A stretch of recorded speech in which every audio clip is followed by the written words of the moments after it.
Moi, je reviens je viens de passer 8 jours en Ukraine, là, et j'ai accompagné des volontaires français. C'est-à-dire que, vous savez, il y a un certain nombre.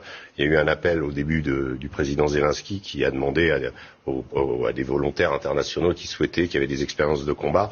Et donc, j'ai accompagné 3 Français, dont un qui a déjà été militaire avant, et 2 qui avaient combattu ensemble au Rojava avec les Kurdes contre Daesh. Donc, des gens qui avaient des expériences militaires.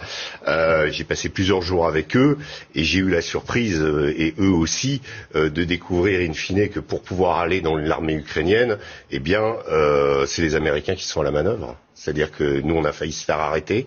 On a été confronté à un Américain qui est venu nous dire « Ici, c'est moi qui commande ».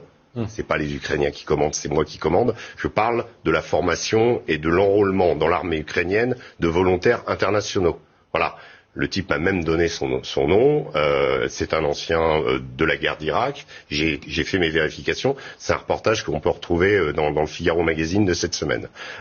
J'ai été extrêmement surpris de la violence des propos de cet Américain, du fait qu'il nous a pris pour des volontaires au début. Quand il a vu qu'on était des journalistes, il nous a dit de dégager. Après, il était un peu plus... mais en l'occurrence, c'est moi qui commande. Vous enlevez les puces de vos portables, surtout les puces internationaux. On vous donnera d'autres puces, etc. Et ensuite, on signe un contrat jusqu'à la fin de la guerre. Et qui est à la manœuvre? Eh ben, ce sont les Américains. Je l'ai vu de mes yeux vus. C'est pas, alors, ce n'est pas l'armée américaine officiellement. J'ai compris. Évidemment, vous comprenez. On va pas le dire.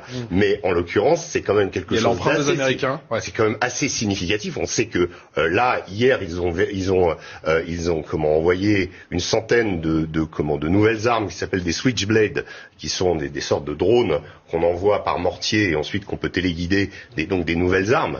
Officiellement, ils l'ont fait et ils vont le faire. Donc, ils ont quand même opéré, par rapport à ce que dit Karim, c'est quand même la vérité.